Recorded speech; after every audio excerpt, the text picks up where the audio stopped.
Hello everyone, and welcome to the first episode of the Trip4ndF1ll Podcast. A bit of a handful to say, but I'm working on it. So basically, this podcast will be on YouTube for now, as you're probably watching it, but we could have a Spotify in the future. I just wanted to see how many episodes we're going to have before I actually make a podcast channel, I believe it's called, on Spotify. Again, the process is a bit new to me, so I'll have to look into what I can do. The other thing is, if this does well, we might separate a few of the discussions and conversations I've got in this video into little 10-minute videos instead of all of my predictions, which may take me an hour 30. We'll see how long it obviously takes. For the first episode today, we are going to be talking a few hot take predictions, a few predictions I think are possible and definitely plausible, but you're gonna think I'm a bit of a madman for saying a lot of these. Maybe a few you'll agree with, but I definitely think there's a few that you would be like, what the hell? What is this trip? What the fuck? But anyways, one more thing about this video is I may be splitting into chunks. I'd love to record in one go, but you might see there's some little takes in these videos, and I might have a little bit of a time skip. It's probably not long, maybe an hour in between. You might notice. For instance, it's nighttime instead of the good old afternoon it currently is. I'm gonna try my best to record the whole thing one go, proper podcast style, but we shall see. Anyways, hopefully this part will be the only one part that's separate to the rest of the video, meaning though I'll have my introduction take and I'll have my whole rest of the podcast take. But yeah, I thought a little bit of information on what this channel is about, and more so the podcast in general. I hope you enjoy the rest of the video. So, here we are, the actual nitty-gritty predictions. Some are crazy, some you might agree on, but I think most people agree that they're quite hot takes. So I've got some notes next to me right here. You can't see them obviously, but I will be referring to them a little bit, but most of what I have to say sort of will be on the spot. But yeah, so I think what will happen with this it will rapidly get a bit more ridiculous. I think perhaps you might agree with the two. I think they're hot takes because I've seen a lot of varying discussions about them where a lot of people think this is definitely going to happen. So it's a bit of hot take in the sense that it's not very unrealistic, and that I'm going to explain why it's not unrealistic at all. But a lot of people have been saying otherwise. A lot of people are set on one thing, and that one thing is 2022, the Ferrari hype. Everybody's got the Ferrari hype. I know Ferrari's got a new engine. They've designed one from scratch. I've actually read a bit about it.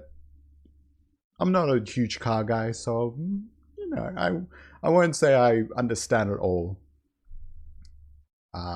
I prefer the racing in F1. The cars, the parts of the cars aren't my specialty. It's not something I'm too familiar with, but I have read through what the changes they're going to make, and it does look promising. But we never know, especially with Ferrari's history. So that's why my first prediction is, even if, and this is not just about the car, but the drivers, I will say this. Even if Ferrari has the best car neither driver will win the World Drivers' Championship. So let's say in the scenario that Ferrari does have this super fast engine, got the regulations right. They've just done a whole bunch of this. I still don't think either Sainz and Leclerc has what it takes to take the best car, unless it was leagues ahead of them, like how the Mercedes dominated, which I don't think is going to happen. I think it'll be better. It could be better, definitely better. I don't think it'll be too much better than the second best car. But I don't think, I'm getting back on track here, that Leclerc and Sainz have what it takes to win a World Driver Championship this year. Maybe 2023 or 2024. I think that's a very big possibility. If Ferrari's got it right, I think they'll dominate. They'll maybe not dominate, but I think they'll win a few World Drivers' Championships, at least in this decade, I'd say. As early as 2023 or 2024. But I think they'll figure it out sometime. I think we'll see a bit of Ferrari dominance in this decade. But, and I know I'm going around in circles, I don't think Sainz or Leclerc can beat their competition this year. Let me explain. I think, let's look at the two most obvious title contenders for 2022. Hamilton, Verstappen. Verstappen is a bit new. Obviously, he won the World Drivers' Championship. People argue whether, did he really win it? Was it gifted to him? But I think, regardless, he won those 9 races compared to the 8. Was it? Yeah. Yeah, it would have been tied. I think no matter what, if you look at it, he had a World Drivers' Championship. Yeah, he didn't deserve to win that last race. But hey, in my eyes, he is a World Drivers' Championship caliber driver. And now he has experience winning one. Hamilton's obviously won the 7. I don't think Leclerc and Sainz coming into first year where they might be able to challenge can do that. I don't think they can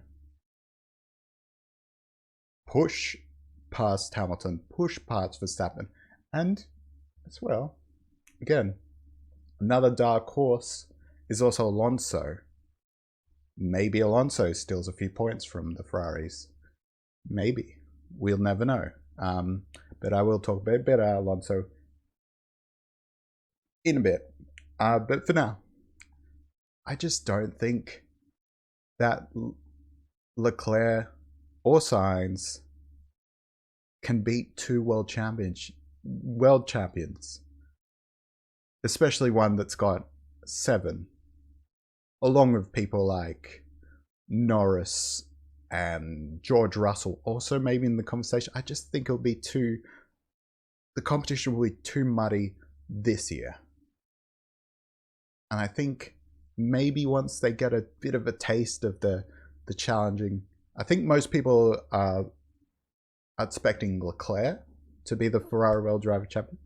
But I'm going to go on a little bit of a mini prediction and say Sainz. I've heard good old Marco at Red Bull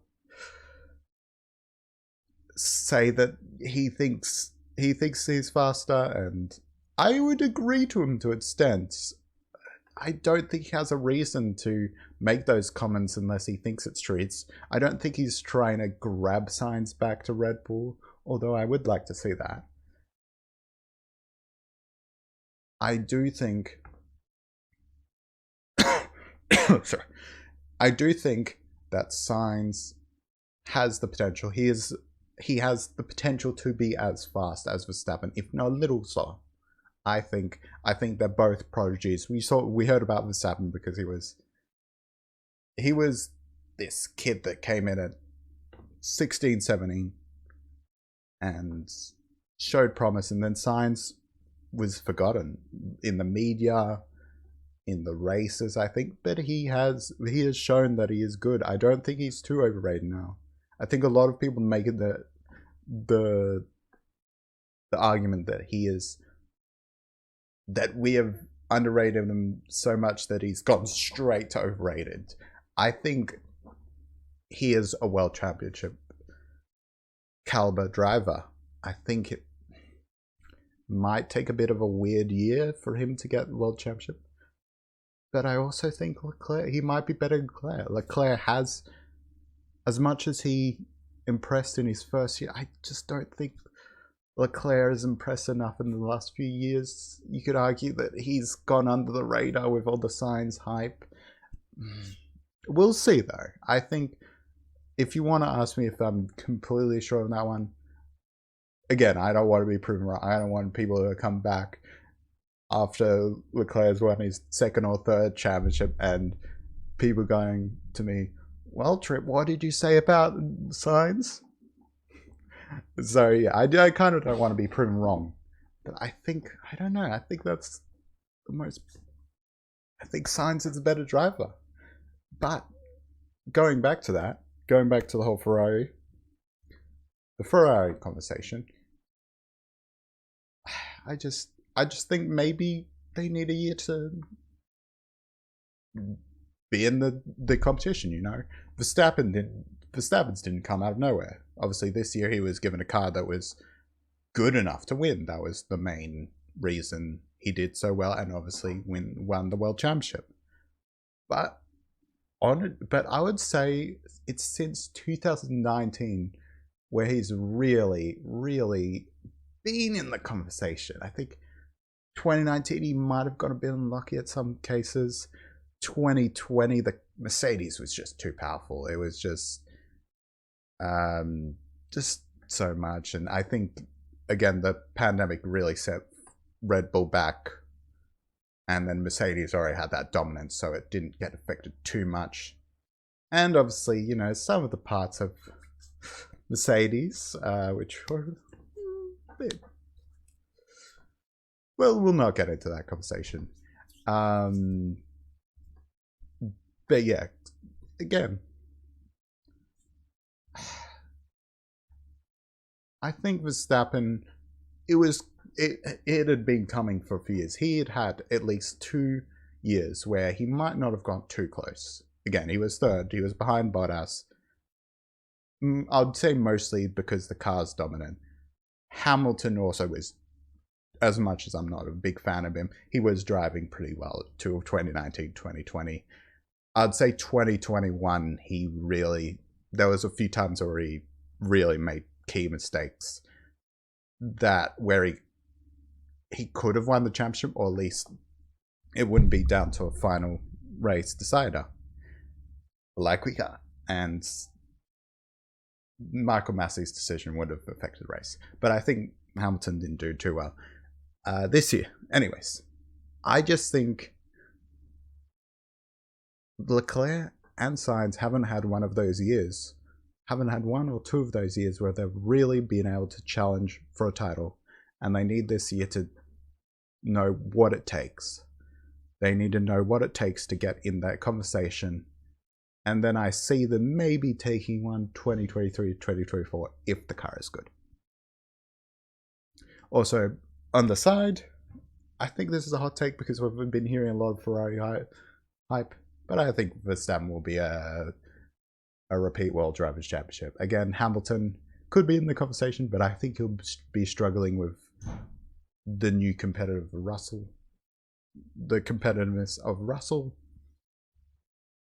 and him sneaking up. Again, most people are saying Russell might take it till like halfway through the year to really get on Hamilton's nerves. But I think that just that pressure of Russell probably being a better driver than Bottas, or at least a driver that has better aspirations, kind of like we saw, I think, Bottas at a few times really challenging Hamilton. But recently he obviously, I guess, got that second driver treatment, and he's lost. You could see Bottas was just lost at it, but I think Russell happy to finally be in a car that can challenge. I think he will really be a thorn in Hamilton's side. I also think maybe Perez will be a thorn in Verstappen's side, and I could see Perez actually in the World Drivers' Championship conversation as well. A lot of people say he's not going to. He's just going to be the second driver. And we'll see. I think if he has a bit of a off year again, or not the best year, maybe a win or 2 or 3, it's nothing crazy. More of a Bottas, prime Mercedes Bottas performance, but nothing that he can obviously say, yeah, I'm challenging Verstappen. I think he will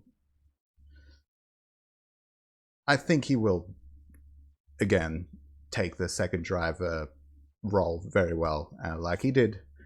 You could see just how much Max and Checo just work together and how much they really want that combined goal. I think this year Perez will definitely want that. He will want that too. He'll think this is probably my last chance to get a Drivers' Championship, and good on him. I mean, honestly, if he gets it, good on him.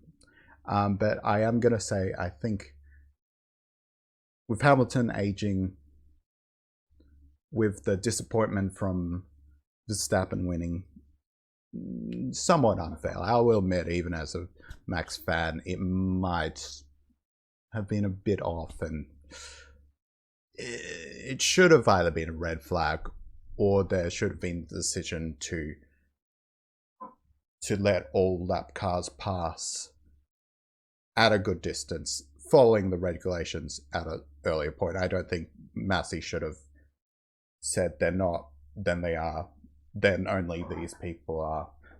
Just the whole confusion of it. But anyways, I think that Verstappen just has that fire. He has said he only wants one, but multiple are bonus, and I think he's really going to go to that bonus. I think as a competitor, he has to think he is the best driver on the grid, or looking to be the best driver on the grid. Hamilton might still have the upper edge, but he is the best driver out of the younger drivers, I think.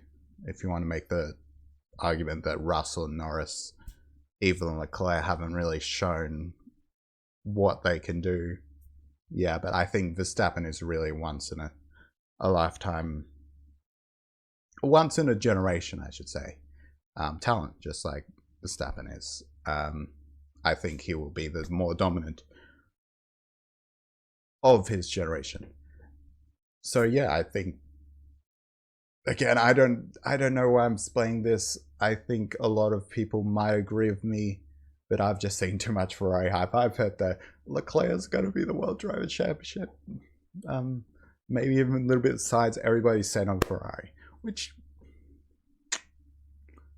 I could see, but I have my reasons for also not thinking that. Okay, next one. 2022. Again, this one's while I've said the other ones are more of a season, this is one race in particular. I wanted to include this one in because this is also a want, but I think it's possible, and I don't know if a lot of people see it coming, but you might agree with me at some level. Vettel wins the Singapore Grand Prix. We all want to, I think a lot of people want to see Vettel really do well, and sadly, I think I've given up on the hope that even if Aston Martin pulled a cat out of the bag and had this super great engine, which I don't think anybody's expecting, and I think that would be such a crazy prediction. Sorry about that. My dog's going off at something, so I'll try to talk over it, but you might hear it in the background. I think even with that, Vettel wouldn't be able to really challenge. I think he's lost it. I think I think he's in the later years of his career, and I think what happened at Ferrari and the pressure of Ferrari really got to him. I think he's a bit. He has a tendency to maybe be really affected by that, and I think maybe that's what happened with a bit with Leclerc, but we'll see. We'll see. I don't. Again, there's a whole lot of videos on probably why a lot of people fail at Ferrari, and I recommend you to go check those out. I probably should check them out too. I haven't seen them either. But there's a whole, the whole Ferrari debacle. But yeah, I think though, Vettel's got a few more race wins in him. I really do think he had. Last year, it's awfully close at Baku. Again, if he had a better car, I reckon he would have got that. Again, with the whole... If I'm not mistaken, there were a few unlucky ones. It was Baku, right? Yeah, Azerbaijan. I hope I'm right about that one. I should probably check real quick if that was the one. There was one other where he got really close to. Didn't he get a third? Yeah, podium. That one, I don't know what that one was, but was it Azerbaijan 2021 F1? Let me just check that. I really want to be correct on this one. Yes, obviously Vettel second, and that was the one that also Perez was first at. Always love to see a Checo win. But yeah, and honestly, for a while there, I really thought Seb had the chance to win that. I was thinking that was going to be his first win since what, 2019? When's the last time he won? 2019? His last win was at the 29 Singapore Grand Prix, which that's my point. I think Vettel loves street circuits. He just loves street circuits. He does well on street circuits. You can see him doing well in Baku and Monaco. But I think his very favorite is Singapore. And we haven't seen Singapore for a few years. Again, 2019 I think was the last. Let me double check that. We didn't get one 2020 and we didn't get one last year, obviously. So I think let me just make sure I know. 2019, okay. Which again, Vettel won.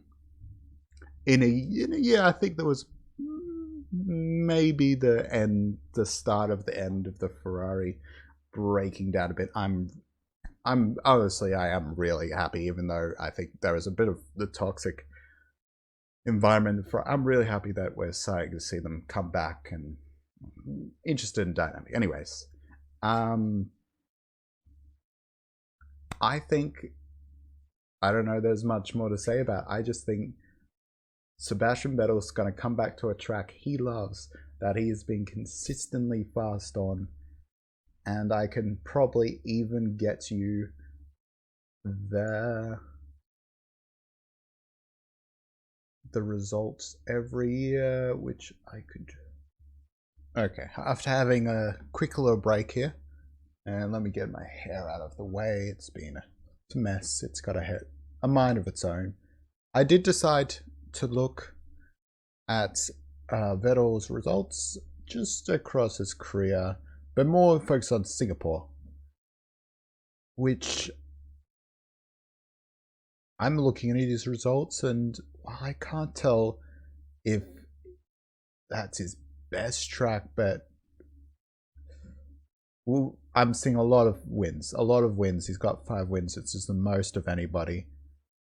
I think we saw that he's still got it. He's still got it at street circuits. Just for memory's sake, how did he do at Monaco? Again, 5th. A 5th at Monaco.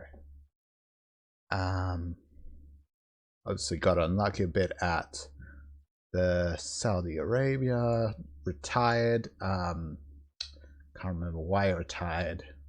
Probably way too focused on what was going on with Lewis Hamilton and Max. The craziest end to the season. I think most people can agree on.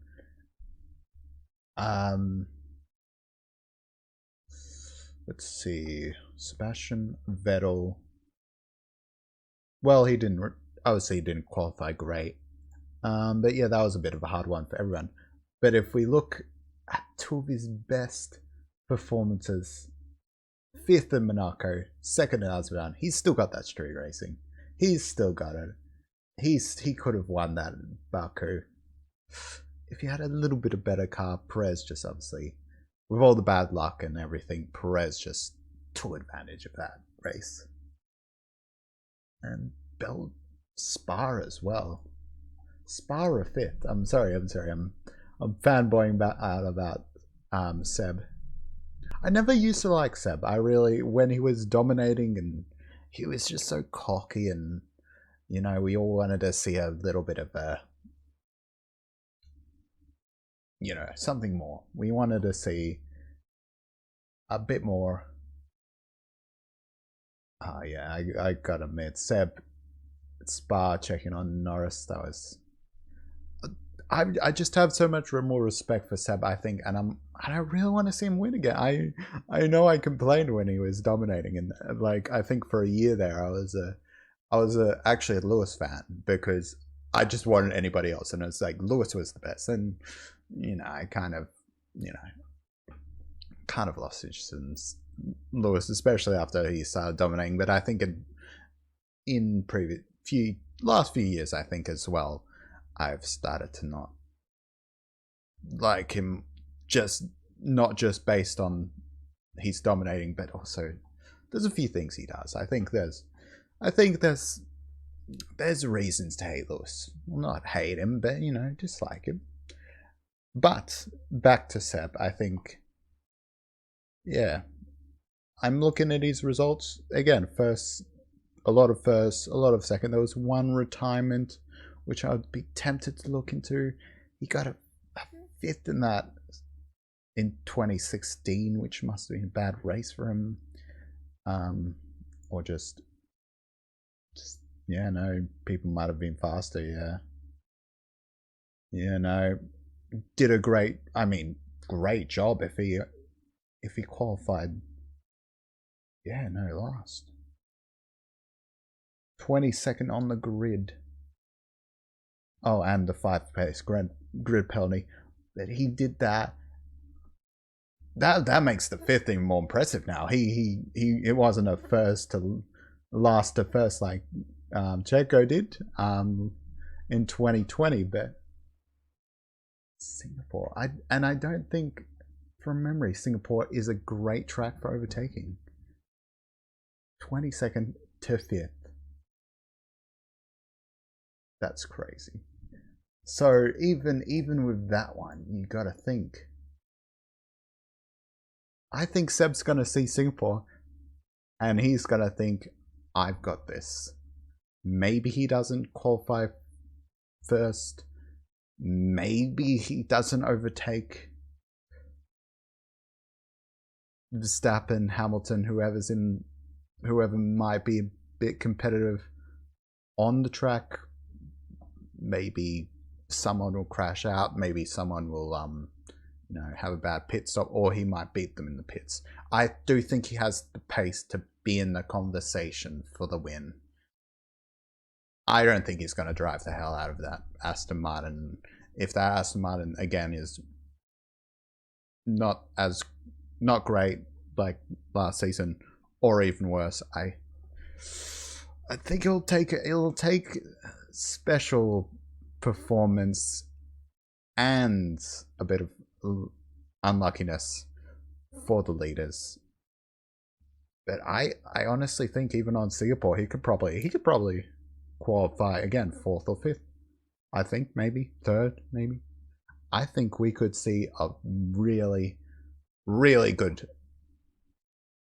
And I know I'm contradicting myself a little bit because I'm I'm sort of questioning a little, especially if that Aston Martin is worse. I think a lot of people have been predicting it could either go uphill or it could really go downhill, and it's really hard to know. I have some faith in Lawrence Stroll though, and what they've been doing over there. So I don't know. It's hard to say, but I think, yeah, I'm gonna say it. I'm gonna be confident in saying it. Vettel first at Singapore. I don't know why I spent so much time concentrating on this, but I really want to see it. And I think it's possible. I think he has what it takes. He loves Singapore. He'll think this is one of the races he can win, or can at least get a podium on. And I think some things will happen where he just gets a win and everybody is shocked. But again, this was more of a want more than a prediction. But I still think it's very plausible that he could get that. Now, let me see. What is the next one? Okay, we might do just a little bit of a lightning round because I wanted to do maybe one on each team, and these were the ones that didn't really fit into anything. I think I didn't make one for Alfa Romeo. I was not sure about Bottas and Zhou. I hope I'm saying that right. I didn't know if there was anything I was going to say, except a lot of people are saying, okay, they're going to drop Zhou and put in the other Porsche, Theo Porsche. I think everybody's saying that, so that wouldn't be a hot take. Dropping Bottas might be a hot take, but I don't. He would have to be very, very not in a good headspace for Alfa Romeo to say, yeah, we don't want you. I think even if he didn't do well, I think Alfa Romeo would just love to have that veteran presence and a teacher for Zhou this year and maybe then Porsche next year. So I didn't include Alfa Romeo, but I tried to include everybody else. So this is a quick lightning round of a few others that really didn't fit in. I think first up, I think Ricciardo's going to lose his drive in F1. I think he really did have World Driver Championship, aspirations. I could have seen him. A lot of people are saying, ironically, if he had stayed in that Red Bull, maybe he would be a champion by now. Or maybe he would just get the Red Bull treatment. I'm a big Red Bull fan. Verstappen fan, as you can probably see in the backgrounds. But I just, I don't know. I know they do some pretty dodgy things, and I know the treatment to Ricciardo is unfair, but I just think he's not going to do anything.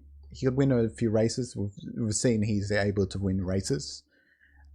He's still got it in him. I just think he's turned into maybe more of maybe not the best comparison, but a Massa. I think he had the ability. He's gotten close before. I think maybe the fact that Mercedes was so dominant meant, I think those years where he was third, I think that's the highest he's been. We didn't see that. We just really didn't see that level from him. We didn't see him, and I think those years were definitely very underrated. I just think he's done some car hopping. He could go he could jump into the McLaren seat. Oh, well, not jump, but obviously return to the McLaren seat this year. On I think the final year of his contract. I think this is the final year. I won't bother checking that, but because I want to be quick with this, I just don't think he has much left. I think McLaren have a few different people lined up. There was Pato O'Ward, I think it was. Yeah, no, he's lined up. I don't know when they're going to put him. I think in 2023 might be a bit too a bit too early. Maybe 2024. Van Dorn's always a dark horse. I don't think they're going to give Van Dorn another chance. I really don't think. I think his best chance was with Mercedes as the reserve, and I don't think that's really done. I think a really good comparison would be Hulkenberg for Ricciardo. I think a lot of people could say Hulkenberg's a good driver. It is crazy that he's been quite a while without a seat now.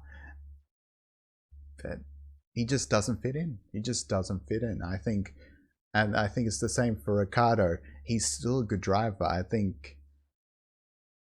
just think McLaren have other plans, and maybe he won't get that back. Maybe he'll disappoint again, and it'll be like, we don't want to. You're still a good driver. You can still have some good races, but we can't invest that much on you. And with Norris, they probably want someone. Maybe they'll want Ricciardo to be like a good second driver, but if he disappoints a little, I don't see him being the reliable second driver that Norris can have for his championship. And I don't know if Ricciardo will accept that. I think Ricciardo's a pretty nice guy. I think he might be happy to be a second driver, but it would be a little bit of a blow. It could be possible that he leaves McLaren out of his own will, but I just don't know. I don't know if anybody else would really want him, you know? Could Williams take him? Could we see Williams take him? Could we see Alfa Romeo decide Ricciardo is actually a better choice than Bottas? Let's drop Bottas and get Ricciardo. I'm trying to think. Possible Aston Martin, but I've got a prediction for Aston Martin. I will say later on what I think is going to happen with Aston Martin, so I won't say that, but it's possible. I think it's possible. I just don't think Ricciardo provides enough for Aston Martin, because Aston Martin wants, I think, a veteran like Sebastian Vettel that has had the World Championship. Stroll, because, you know, a little bit of nepotism there, but you know, it's whatever. I just don't think I see a spot for Ricciardo if he loses his seat with McLaren. So I think he might be one of those Hulkenberg-esque drivers that just doesn't get a seat. And I've already talked about this quite a bit more for Lightning Round, so I'll go on to my two others pretty quickly. Tsunoda, I don't think he'll retain his seat in 2023 for AlphaTauri. Obviously, you know, we've got the conversation he'll be racing in 2022, which I am a little surprised about. I thought maybe after Honda left, he might lose it, because he was kind of given the seat out of here's a Honda driver, we want you to take him, or I don't know the full story. I don't know if it was more they were pressured into it. I don't know if there was a discount. I don't know if Red Bull just thought, let's improve our relationship with Honda and take a driver they feel quite good about. I think Tsunoda is a decent driver. I think he's just disappointed a bit. And a lot of people say Tsunoda is going to be a surprise this year. Well, I don't have any evidence to back it up. I just don't think. My prediction, and this one doesn't have any evidence, I don't think, is that he won't improve. I don't think he will. I think maybe if he does improve, I don't think maybe it will be enough to say, can we put Tsunoda in the Red Bull seat in 2024, 2025? Maybe unless Verstappen leaves, which I don't think. I think he does want to stay for 10, 15 years, but maybe I'm just being a bit hopeful. Maybe he will leave after Red Bull becomes a little less competitive, which I have heard could be this year, which might get in the way of his driver championship, but whatever.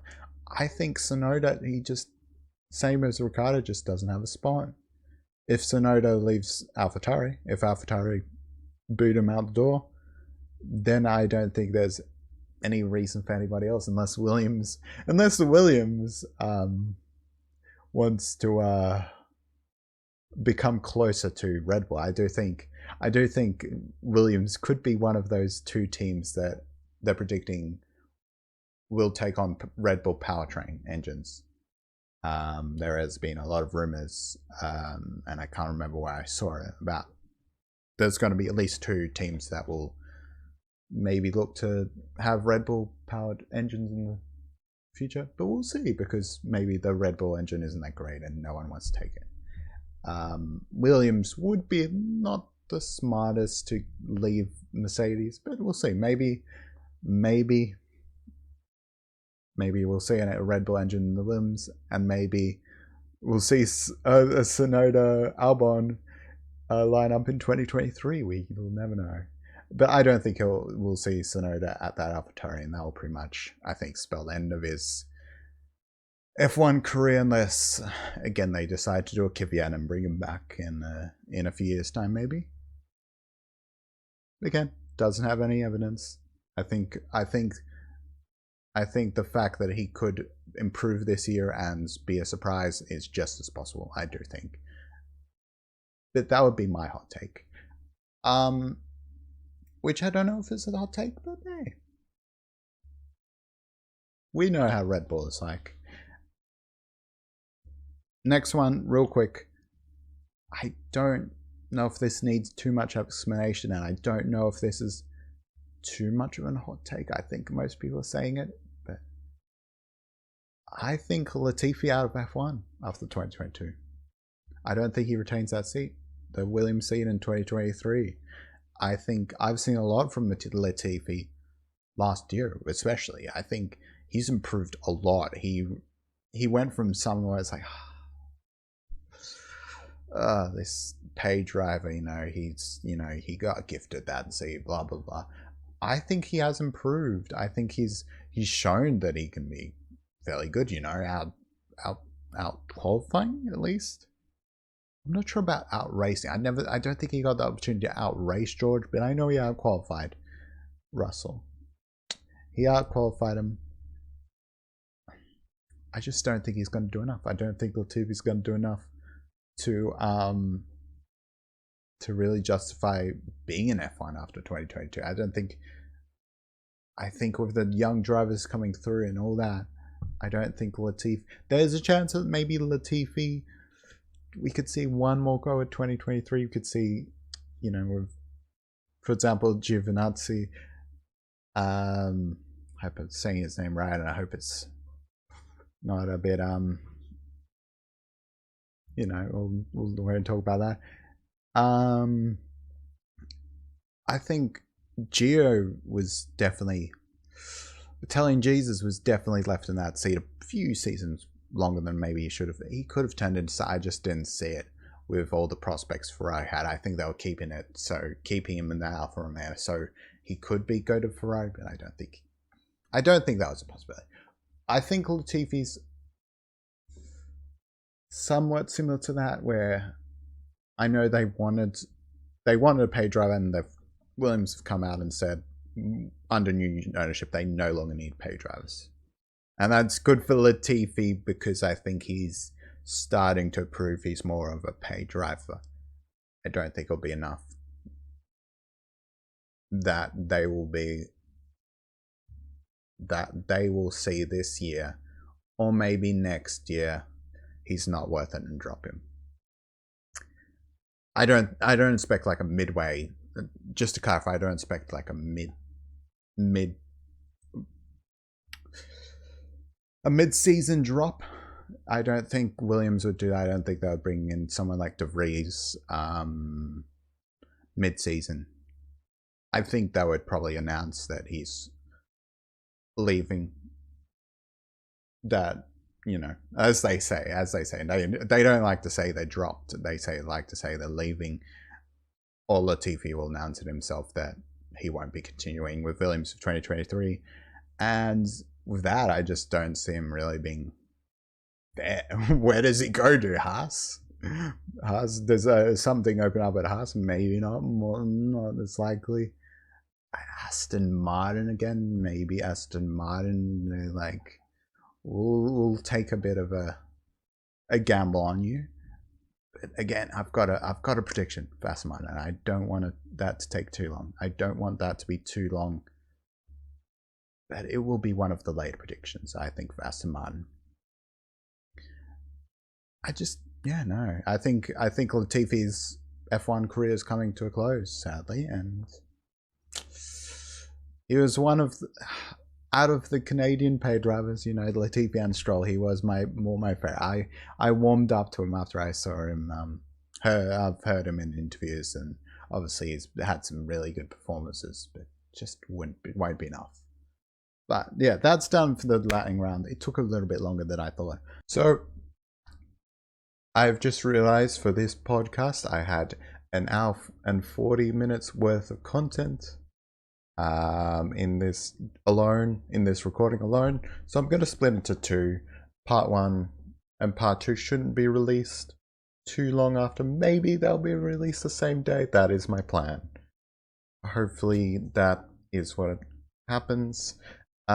Just quick follow up on a few predictions, because I did record that a while ago, and there have been some little updates that I think support my theories-ish. Sebastian Vettel, obviously Race of Champions. He loves the wet. Snow works well too. I mean, he's not a rally driver, but he got second in that. So I think that it's hard to tell, obviously, what he'll do in F1. But I think that supports. We're going to see a win or two from him, I'm still standing by that simple. I think that really is a likely prediction. This is a prediction I've made so far, but you'll see it in Part 2. Lewis Hamilton looking to return for 2022, like I predicted in Part 2. I'll give you that little hint. But there is a bit more to the predictions, so stay tuned, and we'll see. But anyways, hope you enjoyed Part 1. Part 2 will be out soon. Hopefully you can watch Part 1, then Part 2 straight away. Thank you, and enjoy.